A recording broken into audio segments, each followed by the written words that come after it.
ಒಡಿಶಾ, ಜಮ್ಮು ಮತ್ತು ಕಾಶ್ಮೀರ, ಉತ್ತರ ಪ್ರದೇಶ, ಮಹಾರಾಷ್ಟ್ರ, ಕೇರಳ ರಾಜ್ಯಗಳು 1000 ಮಂದಿಗೆ ಅತಿ ಹೆಚ್ಚು ಬೀದಿ ನಾಯಿಗಳು ಇರುವ ರಾಜ್ಯವಾಗಿದೆ.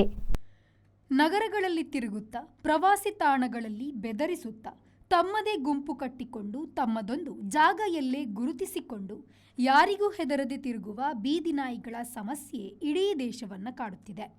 1000 ಜನರಿಗೆ ಅತಿ ಹೆಚ್ಚು ಬೀದಿ ನಾಯಿಗಳು ಇರುವ ರಾಜ್ಯ ಒಡಿಶಾ. ಇಲ್ಲಿ 1000 ಜನರಿಗೆ 39 ಕೂಡು ಬೀದಿ ನಾಯಿಗಳು ಇದೆ. ಜನಸಂಖ್ಯೆಯಂತೆ ಇಲ್ಲಿನ 25 ಮಂದಿಗೆ ಒಂದರಂತೆ ಬೀದಿ ನಾಯಿಗಳು ಇದೆ. ಜಮ್ಮು ಮತ್ತು ಕಾಶ್ಮೀರದಲ್ಲಿ 1000 ಜನರಿಗೆ 23 ಬೀದಿ ನಾಯಿಗಳು ಇದೆ.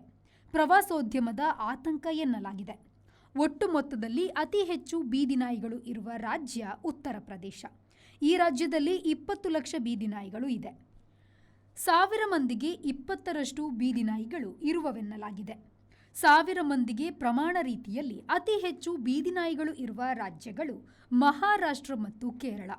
ಕೇರಳದಲ್ಲಿ ಒಟ್ಟು 2.5 ಲಕ್ಷ ಬೀದಿ ನಾಯಿಗಳು ಇದೆ. ಭಾರತದ ಬೀಚ್ಗಳು ಬೀದಿ ನಾಯಿಗಳ ಹೊಸ ವಸಾಹತು ಎಂದು ಹೇಳಲಾಗಿದೆ. Bureau report, V4 news, Bhubaneswar. ಯಾವ ಲೇಟ್ ಆಗಿ పోయి ಈ ಫರ್ನಿಚರ್ ಹೆಂಗ್ ಮಸ್ತ್ ಇಷ್ಟ ನಿಲ್ಲಡಿ ಬತ್ತಂ పోయి ಬಾಬಾ ಇಲ್ಲ ಮಸ್ತ್ ಖುಷಿ ಆಗ್ಬಿಡು ಬಾಬಾ ಕುಲ್ಲರ್ನ ಬುಡ್ಸೋದಿಚ್ಚಿಗೆ ಅಂದ್ ಕೈತಲ್ ನಿಲ್ಲಡ್ ಮಾತಾಡಲ್ಲ ವೀಕಿದೆ ಫರ್ನಿಚರ್ ಉಂಡು ಈರಿಂಗ್ ದಾಲ್ ದೆತ್ಕೋರ್ಬಿನೆ ಜಿ ಪೋಲೇರ್ ಬೇಬಿ ಯಬಾ ವೀಕೆ